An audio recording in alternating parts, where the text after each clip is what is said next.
이어서 지역 소식 전해드리겠습니다. 오징어가 동해안의 명물이라는 말은 이제 옛말이 됐습니다. 최근 들어서는 오징어가 서남 해안으로 몰리고 있기 때문인데요. 바닷물 온도가 변하면서 어종의 지도 또한 달라지고 있습니다. 고정민 기자입니다. 진도 서망항. 밤샘 조업을 마친 어선들이 항구에 빼곡합니다. 오징어를 내다 팔기 위해 어장에서 가장 가까운 장소로 진도를 택한 겁니다.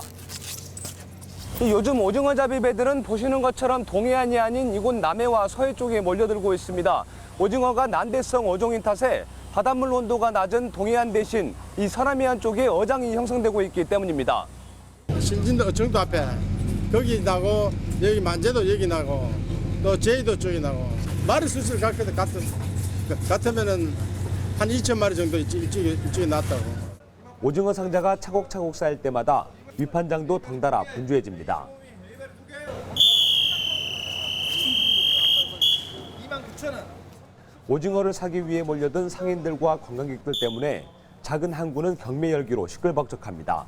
같이 여름이라 좀 조심스러워가지고 횟감이 지금 한번 살펴보러 왔습니다.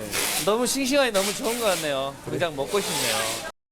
올여름 동해안의 평균 수온은 20도로 평년과 비슷한 수준을 보이고 있습니다.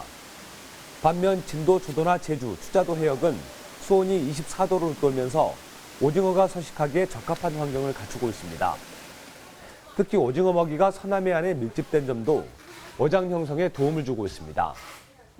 동해 같은 경우에는 우리 어선들이 이제 오징어를 잡을 수 있는 그런 이제 여건은 굉장히 좀 안 좋아지는 그런 상황이고요. 서해 같은 경우에는 한정된 이제 공간이다 보니까 우리 국내 어선들이 이제 좋은 어장을 형성하는 걸로 그렇게 알려져 있습니다. 현재 오징어 20마리 한 상자당 가격은 45,000원 선. 최근 두 달 새 위판장을 통해 팔려나간 오징어만 70억 원에 이릅니다.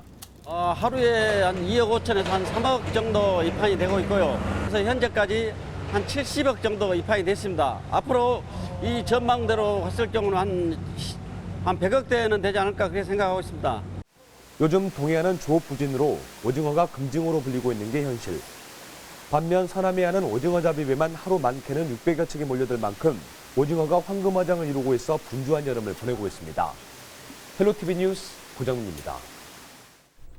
지난주 광양만 녹색연합이 광양만권 대기오염도를 직접 측정하고 대전대학교에 의뢰해 분석한 결과를 발표했습니다. 발표 이후 광양시의 적극적인 반박과 해명이 이어졌고 환경단체도 내용을 보완해 입장을 밝혔는데요. 이처럼 반박에 거듭되는 광양만권 대기질 조사, 그 핵심 내용을 서경 기자가 심층 취재했습니다.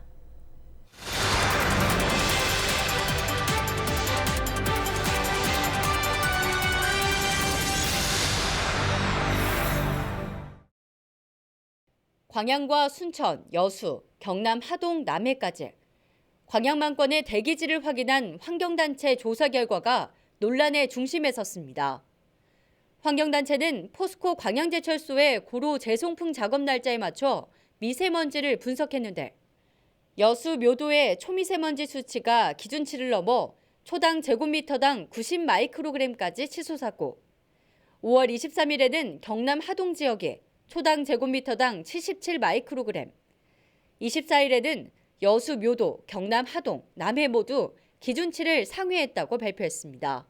이 자료에 대해 광양시는 적극 반박했습니다. 광양시는 아이 양육하기 좋은 도시를 목표로 인구 증가 시책과 기업 유도 정책을 펼치고 있습니다. 그런데 광양만권 초미세먼지 수독 철성분이 기준치의 80배를 넘겼다는 이번 조사 결과는 인구 시책에 악영향을 미칠 수 있기 때문입니다. 광양시는 정부가 측정하는 대기질 조사 방법과 환경단체 방법이 달라서 두 조사 결과를 비교할 수 없다고 밝혔습니다. 정부는 배타선 흡수법으로 공기 중에 미세먼지 농도를 측정하고 있습니다. 배타선 흡수법 원리는 공기를 빨아들여서 공기 중에 있는 미세먼지를 채취하고 테이프 여과지에 묻은 먼지를 감지개가 확인해서 미세먼지의 성분별 농도를 측정하는 방법입니다. 오염물질 전체 농도와 성분별 농도를 정확하게 파악할 수 있다는 게 장점입니다. 에어코리아에서 발표하는 환경부 방식은 24시간을 주기적으로 이렇게 공기를 빨아당겨서 필터로 걸러가지고 그것을 측정을 하는 방법이거든요. 동일 조건 하에서 동일하게 조사해야 된다는 게 원칙입니다. 환경단체도 즉각 추가 입장을 내놨습니다. 철성분 80배 논란에 대해서는 납성분에 비해 철성분이 80배 더 높게 나타난 것이라고 설명했습니다. 환경단체가 실시한 대기질 조사 방법은 서울시가 일반 시민들에게 권장하는 미세먼지 분석법이라며 신뢰성이 검증된 방법이라고 설명했습니다. 환경단체는 패시브 에어 샘플러를 활용했는데 4cm 정도의 원형 여과지를 대기 중에 두고 이 여과지에 묻은 미세먼지 성분을 분석하는 방법입니다. 오염물질의 침정량과 중금속별 침정량을 확인할 수 있습니다. 환경단체는 이 조사법의 오차를 줄이기 위해서 6일 동안 측정한 데이터의 평균치를 발표했습니다. 그리고 중금속에 어떤 성분들이 있는가를 보는 거거든요. 충분히 이 분석 방법이 다르다 보니까 두 개를 분명히 비교할 수는 없어요. 적어도 이 지역의 오염원에 대한 제철에 대한 오염원이 저희 지역의 먼지에 포함되어 있는 중금속, 거기에서 철가루가 매우 높다라는 것들을 보여주고, 환경공학을 전공한 교수는 정부의 배타선 흡수법이 절대적인 대기질 조사법이라면 환경단체의 패시브 에어 샘플러는 상대적인 조사 방법이라며 환경단체의 조사 결과를 절대 간과해선 안 된다고 설명합니다. 이런 측정 값들은 학술 논문으로 발표하기는 어려운 값들이니 아무 의미가 없는 것이냐라고 한다면 그렇지는 않아요. 그러니까 실제로 그런 간이 측정기기에서 측정된 값들과 훨씬 정밀하고 정교한 고가의 장비로 측정한 값들을 보면은 절대값 자체에는 차이가 있어요. 그렇지만 상관관계는 우리가 생각했던 것보다 상당히 높아요. 환경단체가 밝힌 사실대로 광양만권에는 중금속을 측정할 수 있는 분석 장비가 없습니다. 산단 밀집 지역인 충남 당진이나 경북 포항에는 있지만 여수와 광양 국가산단에는 단 한 대도 없습니다. 광양만권 산단 주변에 사는 주민들이 어떤 공기를 마시는지, 또한 이 공기에 포함된 성분은 무엇인지 분석해본 이번 조사. 광양만권 지자체의 환경정책에 반영될 수 있을지 주목됩니다. 헬로티비 뉴스 서경입니다. 진도군과 진도 동학농민혁명기념사업회가 전주시를 상대로 유골 인도 청구 소송을 제기했습니다. 두 기관 단체는 전주시가 전주 동학농민혁명 녹두관에 안장한 동학농민군 지도자의 유골은 아직 신원이 확인되지 않아 유전자 검사를 통해 후손을 찾아 명예회복을 해야 하고 후속 조치 권리는 진도군에 있다고 강조했습니다. 그러면서 2002년 전주시가 진도군에 유골 인수를 요청했던 점을 감안해서라도 유골에 대한 권리는 진도에 있다고 덧붙였습니다. LS전선과 목포대학교가 해양케이블 내구성 인증시험에 성공했습니다.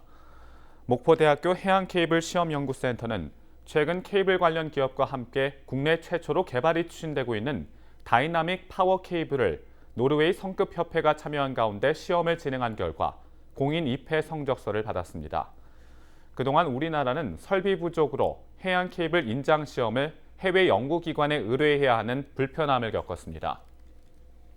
목포 신항에 4천억 원이 넘는 예산이 투입돼 자동차 전용 부두가 추가 확충되고 대체 진입도로가 만들어질 예정입니다. 해양수산부는 오는 2040년까지 목포 신항 개발에 4,109억 원을 투입해 항만을 개선하는 신항만 건설 기본계획을 발표했습니다. 목포 신항 주변 배후 부지가 조성되고 대불산단에서 신항교까지 대체 진입도로가 만들어질 예정입니다.